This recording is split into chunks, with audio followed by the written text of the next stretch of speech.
जय माता दी दोस्तों। माता रानी आपकी समस्त मनोकामनाएं पूर्ण करें और आप जीवन में खूब सारी तरक्की करें, यही कामना करती हूँ। और इसी कामना के साथ आज का जो वीडियो है वो मैं शुरू कर रही हूँ।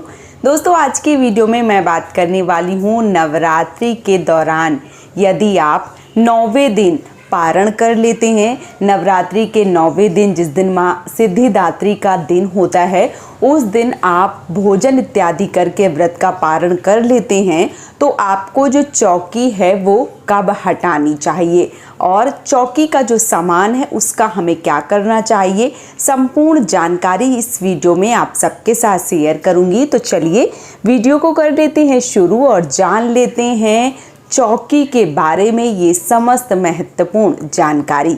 जैसे कि आप सबको पता है कि नवरात्रि का जो पावन दिन है वो अभी चल रहे हैं और ऐसे में बहुत सारी बहनों ने 9 दिन के व्रत रखे थे और बहुत सारी बहनों ने सिर्फ 2 दिन यानी कि परेवा और अष्टमी का व्रत रखा था।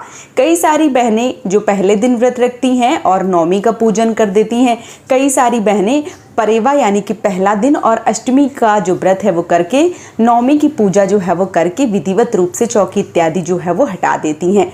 कुछ लोग प्रॉपर चौकी लगाकर पूजा करते हैं और कुछ लोग जहाँ पर आपने मंदिर जो है वो लगाया हुआ है वहाँ पर माता की जो मूर्ति है वहीं पर रख के 9 दिन तक विधि विधान से पूजन करते हैं। कुछ लोग पूरे नियम से करते हैं, जैसे जवारे बोते हैं, कलश की स्थापना करते हैं, अखंड दीपक जलाते हैं और व्रत करते हैं और पूरी विधिवत रूप से माँ का जो एक तरीके से भक्ति भाव से जो व्रत है, जो पूजन है वो करते हैं। और कुछ लोग बिना व्रत के ही जो पूजन पाठ है वो करते हैं, अपने अपने श्रद्धा और अपने शरीर के सामर्थ्य के अनुसार जिसके जैसे मान लीजिए कि भाव हैं उस प्रकार से सभी लोग पूजन पाठ जो है वो करते हैं। ऐसे में बात आती है चाहे वो 2 दिन व्रत कर रही हैं चाहे वो 9 दिन व्रत कर रही हैं, बात आती है चौकी की। जो चौकी है वो हमें किस दिन हटानी चाहिए। तो देखिए, वैसे तो जो लोग 9 दिन का व्रत करते हैं ऐसे लोगों को पूरे 9 दिन व्रत करना चाहिए और दशहरा वाले दिन जिस दिन 10वीं तिथि होती है उस दिन व्रत का पारण करना चाहिए। लेकिन यहाँ पे मैं बोलूँगी बहुत सारी ऐसी बहनें जो शुरू से ही जब से वो व्रत कर रही हैं वो नौमी का पूजन करके यानी 8 दिन का व्रत करके जिस दिन 9वीं तिथि होती है उस दिन वो नौमी खीर पूड़ी, हलवा पूड़ी जो भी उनके यहाँ बनता है घर की या कुल की परंपरा के अनुसार वो चीज़ें जो है वो बना के माता रानी की पूजा इत्यादि जो है वो कर देती हैं। सुबह के टाइम 10 बजे तक जो नौमी है वो पूज देती हैं और अगर कन्या पूजन करती हैं तो कन्या पूजन कर लेती हैं और नौमी पूजती हैं तो नौमी। उसके बाद क्या होता है कि वो भोजन इत्यादि जो है वो करके व्रत का पारण जो है वो कर लेती हैं। सबके घर के नियम अलग हैं और कुछ लोगों का ऐसा मानना होता है कि जब हम नौमी पूजते हैं, जब हम माता रानी को भोजन करवा देते हैं तो फिर हम भूखे क्यों रहें, क्योंकि सिद्धिदात्री जो माता होती हैं, जो माता का 9वां स्वरूप होता है, उस दिन कन्या पूजन भी किया जाता है। कुछ लोग अष्टमी को करते हैं, कुछ लोग नौमी को करते हैं। तो माता रानी जो है वो इस दिन भोग प्रसाद स्वीकार करती हैं, खा लेती हैं। तो जो भी भक्त जन होते हैं या जो भी व्रती होती हैं उनको भूखा नहीं रहना चाहिए, उनको भी खा लेना चाहिए। सबके यहाँ देखिए अलग अलग नियम होते हैं। कुछ लोग पूरे 9 दिन का व्रत करके 10वीं को खाते हैं, तो वो देख लीजिए। अच्छा, कुछ बहनों के प्रश्न आ रहे थे कि दीदी जो 9वीं को जिनका पारण हो जाता है उनको चौकी जो है वो कब हटानी चाहिए।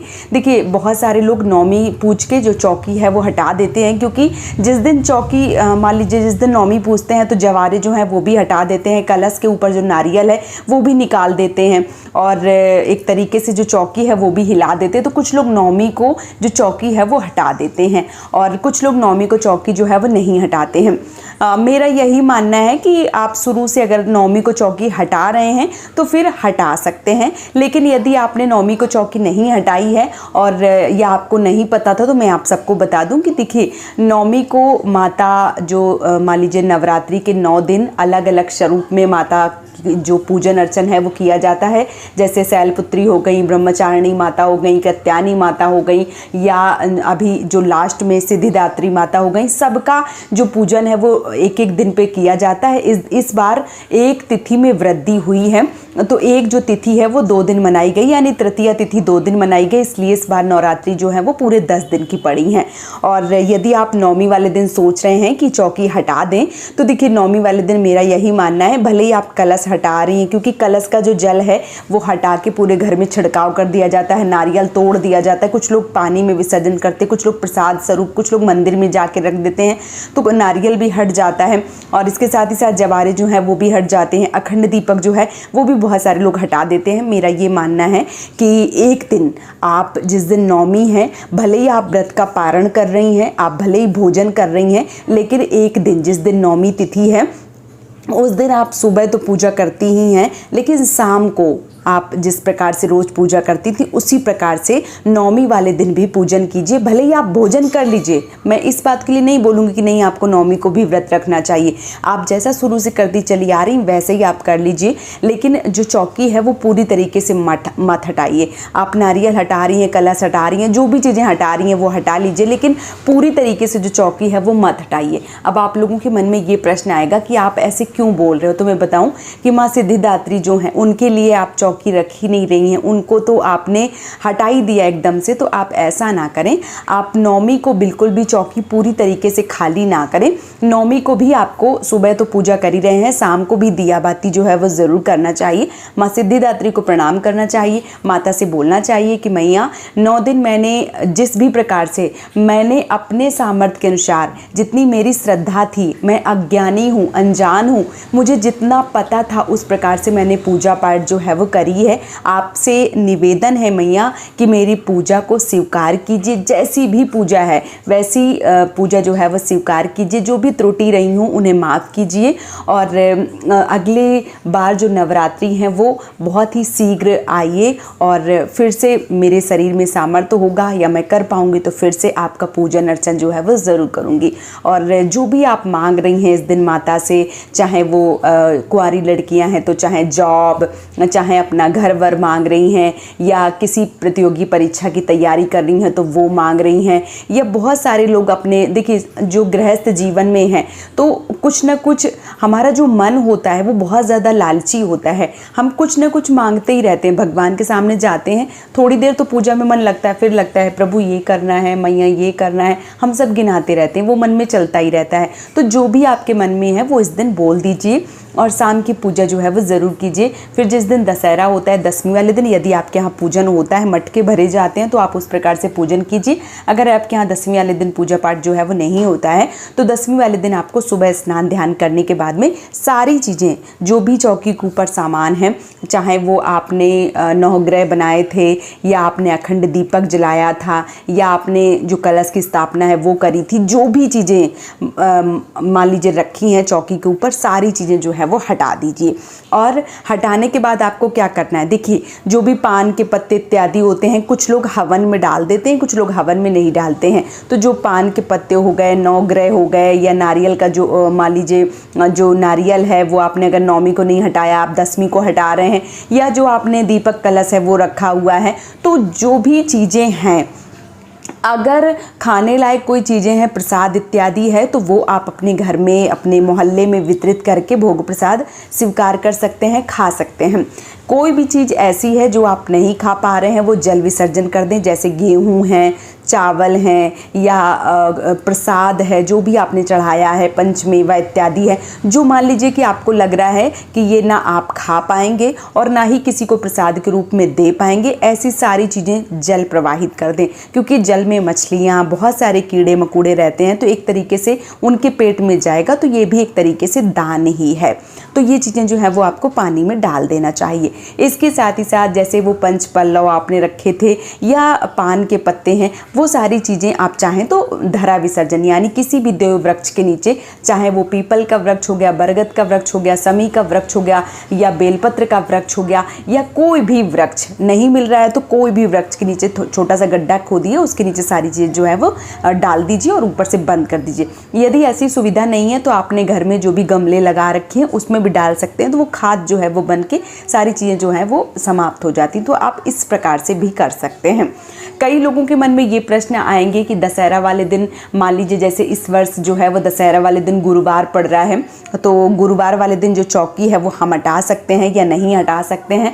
तो हटा सकते हैं, कोई दिक्कत नहीं है। गुरु का दिन है, आप हटा सकते हैं। गुरुवार वाले दिन, शुक्रवार वाले दिन, शनिवार को, रविवार को, ऐसे दिन जो है वो चौकी नहीं हटाई जाती है। लेकिन कई बार जिस दिन हम लगाते हैं, जैसे कोई व्रत शनिवार को पड़ गया या कोई जो व्रत है वो रविवार को पड़ गया, तो हम तुरंत चौकी लगा के हटा भी देते हैं। जैसे सुबह लगा दी तो शाम को हटा भी देते हैं, या नहीं हटा पाते तो अगले दिन हटा देते हैं। लेकिन इस बार क्या है, जो नौमी है वो पड़ रही है आपकी बुधवार को, और जो दशहरा है वो गुरुवार को पड़ रहा है। तो गुरुवार वाले दिन आप जो चौकी है वो हटा दीजिए, और नौमी को चौकी बिल्कुल मत हटाइए, क्योंकि नौमी को चौकी जो है वो हटाना शुभ नहीं होता है। माता को इस दिन जो है वो तुरंत नहीं भगाया जाता है। जैसे मैं बता दूं आप सबको, जैसे क्या होता है कि गाँवों में आपने देखा होगा कि जो माता हैं वो आती हैं, बड़ी जो मूर्ति हैं वो लाई जाती हैं, तो दशहरा वाले दिन ही उनका विसर्जन किया जाता है।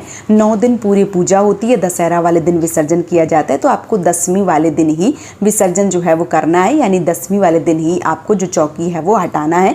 इस बात का विशेष रूप से ध्यान रखें। यदि आपको अभी तक पता नहीं थी कोई बात नहीं, लेकिन इस बार 10वीं को चौकी जो है वो हटाइए, 9वीं को चौकी जो है वो बिल्कुल मत हटाइए। ठीक है, जो भी चीज़ें आप हटा रही हैं नौमी को प्रसाद स्वरूप, जैसे आपने नारियल हटा लिया या आपने जवारे हटा लिए, तो कोई बात नहीं, जो रखा है सामान वो रखा रहने दीजिए, बाकी चीज़ें जो है वो 10वीं को हटाइए। ठीक है, इस प्रकार से आप कर सकते हैं। कई लोगों के मन में ये प्रश्न आते हैं कि जिस दिन हम व्रत का पारण करते हैं, हमें पारण किस चीज़ से करना चाहिए? तो देखिए, सुबह की जब आप पूजा पाठ कर लेते हैं, जब आप पारण इत्यादि करते हैं, तो देखिए बहुत सारे लोग खीर पूड़ी बनाते हैं, वही नौमी में पूजते हैं, उसी से पारण कर लेते हैं। और कुछ लोग जो खीर हलवा पूड़ी है वो बनाते हैं, और कुछ लोग जो है वो नहीं बनाते हैं, उनके यहाँ अष्टमी की पूजन होती है। तो जो भी आपने भोग स्वरूप, जैसे मान लीजिए बतासे का भोग लगाया है आपने माता रानी को, किसी भी फल का भोग लगाया है, हलवा पूड़ी का भोग लगाया है, या खीर पूड़ी का भोग लगाया है, या काले चने का भोग लगाया है, जिस भी चीज़ का आपने भोग लगाया है, मेन है भोग जिस चीज़ से लगाया है, वही भोग वाला सामान जो है वो आपको उठाकर और उसी से व्रत का पारण जो है वो करना चाहिए। और कभी भी एक साथ, जैसे जो लोग 9 दिन का व्रत करेंगे, बहुत सारा खाना ना खावें, थोड़ा थोड़ा खावें, क्योंकि एक साथ खा लीजिए ना तो फिर तबीयत जो है वो बहुत ज़्यादा ख़राब हो जाती है। तो इस बात का विशेष रूप से ध्यान रखें। और कई बार क्या होता है कि जब हम 9वीं वाले दिन खाते हैं या 10वीं वाले दिन खाते हैं, तो हमें नींद इत्यादि जो है वो बहुत आती है। तो परेशान बिल्कुल भी ना हो, क्योंकि हमारे कहते हैं अन्न का सन्न होता है। जब हम अन्न खाते हैं तो जो सुस्ती है वो बढ़ती है, तो इस प्रकार से नींद इत्यादि जो है वो बहुत ज़्यादा आती है।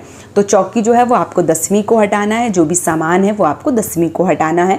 पारण आपको प्रसाद जो आपने लगाया है उससे करना है। तो उम्मीद करती हूँ इस वीडियो में आपको संपूर्ण जानकारी मिल गई होगी। यदि आपके मन में कोई भी प्रश्न है तो नीचे कमेंट बॉक्स में लिख सकते हैं। वीडियो यदि पसंद आया है तो बाकी कुछ मत कीजिए, बस चैनल को सब्सक्राइब करके मुझे ढेर सारा प्यार जो है वो दीजिए, और नीचे कमेंट बॉक्स में जय माता दी। इसके साथ ही साथ आपको मेरा वीडियो कैसा लगा है आप हमें ज़रूर बताइए। आज का ये वीडियो मैं यहीं पे समाप्त करूँगी। बहुत जल्दी मिलूंगी एक और नए वीडियो के साथ में। तब तक के लिए जय माता दी दोस्तों, राधे राधे।